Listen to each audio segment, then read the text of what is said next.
Game. Tatlong ideas na dapat mong i-consider bago ka magsimula ng food business dito sa ibang bansa. Tapusin mo ang video na ito para malaman mo kung ano ang pinaka-epektibo para sa iyo. Ay, siya nga pala. Ako si Ben Roquero, isa akong chef at entrepreneur na may 2 dekadang experience sa hospitality industry at 2 taong experience sa pagninegosyo dito sa Melbourne, Australia. Oo nga pala, ang video na ito ay sponsored by Cafe Cocina, The Taste of the Philippines. So ito na nga, kwentuhan ulit tayo.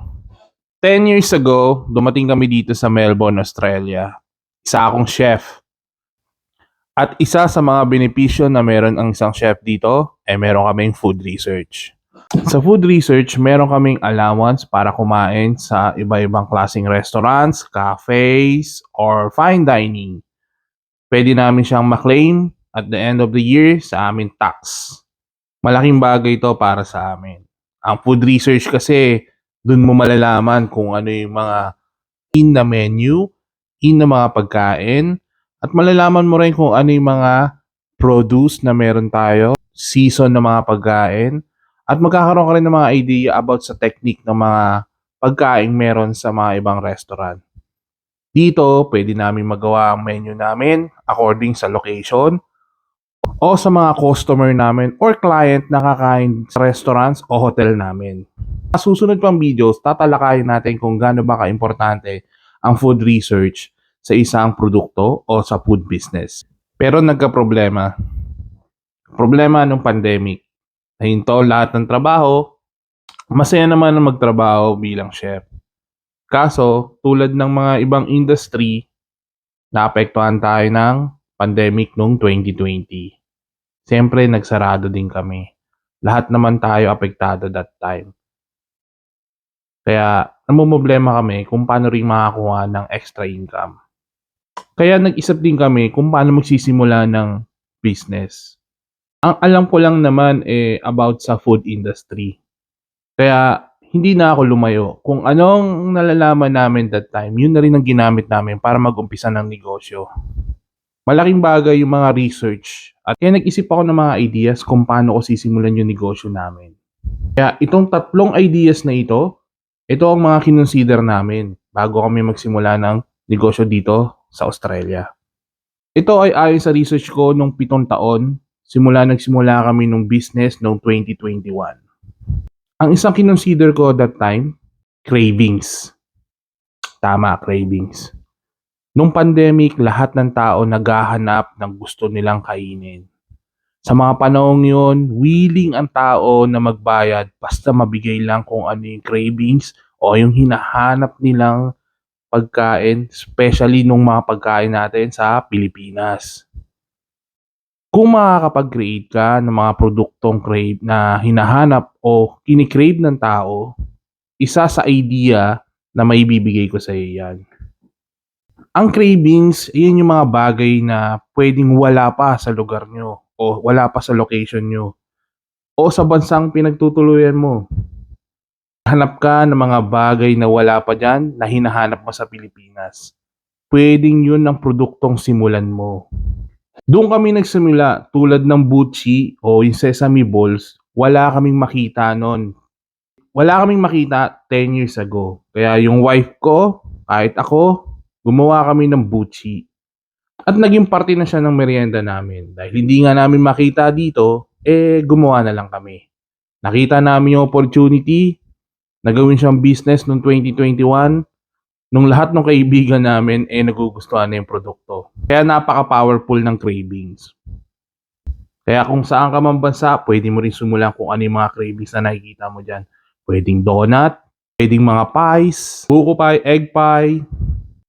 Kahit mga simpleng pagkain o lutong ulam, pwede nga maging cravings. Sisig, kare-kare, kahit ano, basta yung kinikrave mo, maganda siyang ibenta. Especially kung wala pa naman dyan sa inyo.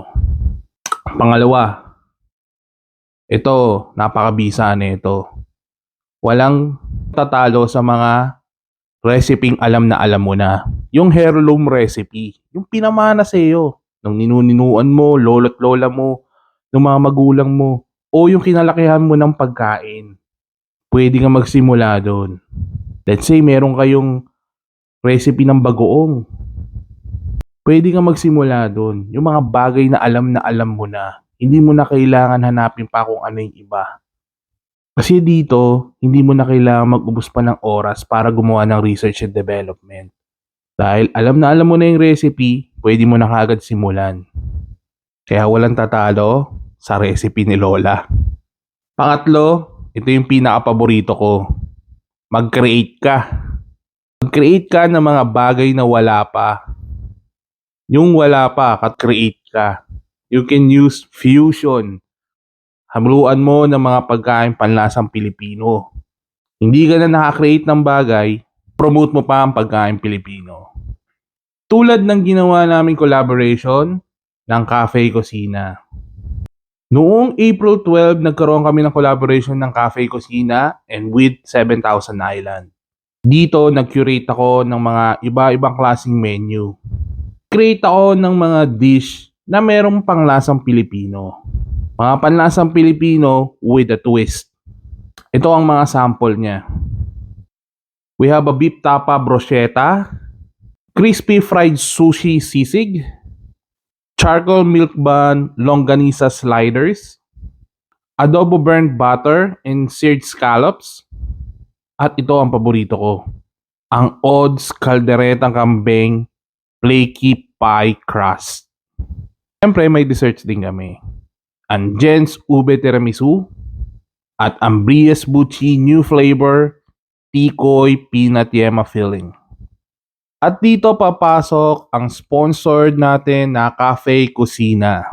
Nagkaroon ng Filipino Food Month gathering ng mga Pinoy entrepreneurs sa Cafe Cocina noong April 12. Isang pagpupulong ng mga Pinoy entrepreneurs para magkaroon ng network, gatherings, at collaborations. Napakasaya naman nung gabi at lahat naman nag-enjoy sa mga pagkain ibinigay namin. Kaya masasabi ko napaka-powerful kung mag-create tayo ng mga produkto, lalo na kung may panlasang Pilipino. Hindi niya kailangan maging komplikado. Basta pagganahin lang natin yung creativity natin, sigurado ma-appreciate ng mga tao. Sana itong tatlong ideas na to magamit nyo na para magsimula ng inyong negosyo. Pwede siyang maging business plan nyo. Pwedeng pang umpisa. Na wag lang siyang maging business plan katulad na nangyari sa akin. Naniniwala kasi ako na a business plan without execution is just a imagination.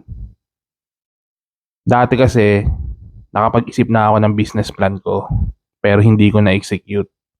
Ang masakit nung nakita ko siyang na-execute ng ibang tao. Sana wag kayong matulad sa akin. Sana kung ano man yung mga nasa isip nyo ngayon, yung mga kakaibang konsepto, sana ituloy nyo. Kasi ang kalaban natin dito, yung takot na mabigo. Yung takot na mapahiya tayo sa ibang tao. Pag nagnegosyo tayo. Para sa akin kasi, kung hindi ko rin naman susubukan, hindi parang bigo na rin ako, di ba? Kaya magiging subukan na natin. Kasi hindi natin alam ang pagkakataon. Niwala kasi ako na basta porsigido ka, magtatagumpay ka. Gusto ko kasi marami tayong Pilipino na lumalaban. Yung lumalaban na tuparin natin yung mga pangarap natin na dating imahinasyon lang natin. Kaya kung natatakot ka at gusto mo may kasama ka, meron akong binuong grupo. Ito ang Chef Trepinoy.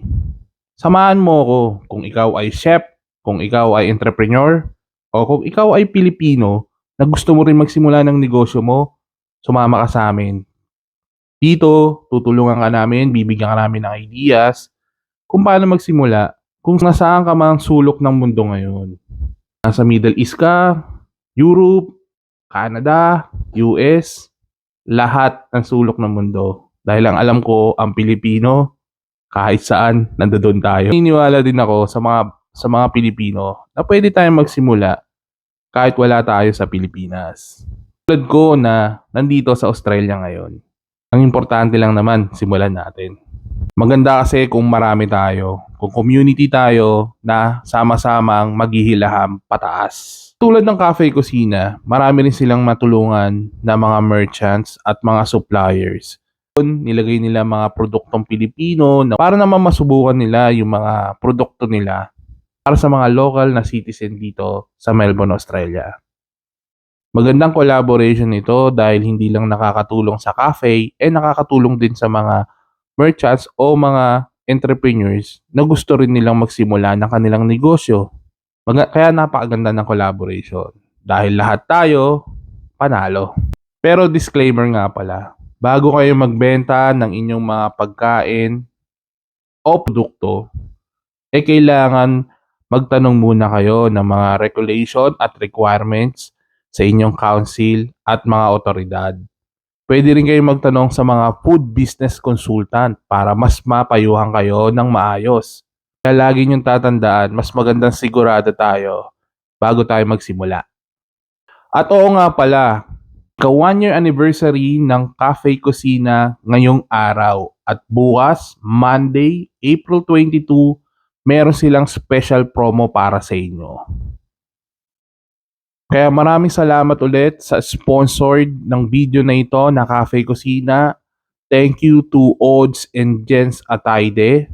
Salamat sa ilaw at nabigyan ako ng bagong ilaw. Backlights ko ngayon. Maraming salamat sa inyo. Maraming salamat din sa suporta dito sa content na to. At kung may natutunan kayo sa videong ito, please like and follow naman and share yung page ko, Chef Ben Roquero.